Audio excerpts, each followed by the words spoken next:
Subscribe a sign in. Game of Thrones star accuses Marilyn Manson of abuse. Tamron Hall addresses backlash for interview with disqualified Drag Race contestant Sherry Pie. As Tamron Hall launches her own daytime talk show, the TV host found inspiration in the talk shows she grew up watching. Tamron Hall premieres Sept. 9. Sept. 4. AP. Tamron Hall is addressing the backlash surrounding her interview with drag queen Sherry Pie, who was disqualified from RuPaul's Drag Race after allegations of catfishing and sexual misconduct surfaced. Sherry Pie, whose real name is Joey Googly-Molly, was disqualified as a contestant on season 12 of VH1's Drag Race, days after the show premiered, in late February 2020. The dismissal followed allegations claiming Googly-Molly posed as a casting director named Allison Mossy, known as catfishing, to coax others into submitting fake audition tapes with exploitative material. Almost a year later, Hall invited Googly-Molly on the show and was criticized on social media after promoting the interview. Why are you giving her a platform to speak when you don't even care about her victims? Question mark. Question mark. Exclamation mark. Exclamation mark. Exclamation mark. She doesn't deserve to play the victim in all of this. Exclamation mark. Exclamation mark. I've never watched your show, and now I know that I never will, at NewmanFin65 wrote. User at @OB_Blanco tweeted, "So let's shine the light on this criminal but not the victims, right? Such a joke. #cancel Sherry P. #stand with the victims." Hall opened Tuesdays. Tamron Hall show by addressing the social media commentary. It's not giving away your platform. It's called an interview, and people who do bad things are interviewed. Tamron Hall, host of the new ABC daytime talk show. Tamron Hall poses at the ABC Television Critics Association Summer Press Tour All-Star Party at Soho House on August 5, 2019, in West Hollywood, Calif.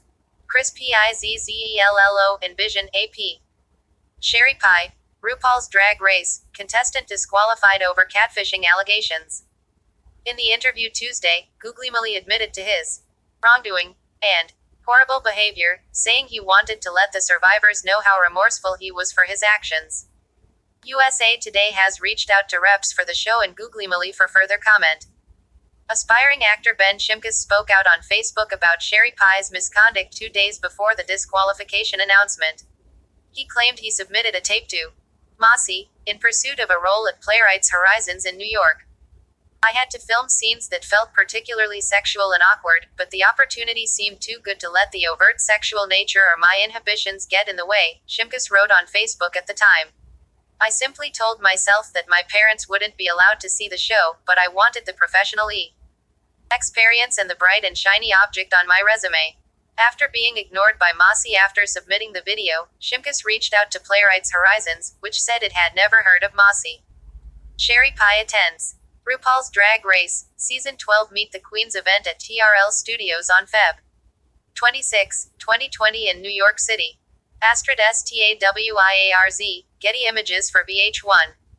RuPaul's Googly-Molly previously admitted to and apologized on Facebook for his actions after a BuzzFeed News report in March 2020 published a day after Shimkus' Facebook post revealed at least 5 actors offered similar accounts about him posing as a casting director. In the interview Tuesday, Googly-Molly said he has spoken to 3 of the survivors since the allegations. He also revealed he was diagnosed with borderline personality disorder and has been deep in therapy. I want to make this clear though, I don't blame my mental illness for anything I have done, Googly-Molly said. You needed to speak and people wanted to know why. And this may not close any doors, but this is an interview and I appreciate you joining us, Hall said. After the interview, people on social media continued to speak out about the show's decision to do the interview. I think a Tamron Hall and a Tamron Hall show should have at least invited the victims on for a segment. It's not too late. Also, I know I'm late expletive but that, what really happened, comment was yucky. I love investigative journalism but it doesn't work with accounts from both sides, at Theon Lady Talks said. When is it okay to interview bad people? A Tamron Hall when you give the victims a platform above the guilty party who is admitting to said predatory expletive. Maybe start there instead of thinking we are just children stamping our feet. At It's Kirkso said. At Galaxy_Barbie said. Yes, yes, yes. Everyone has a right to speak but don't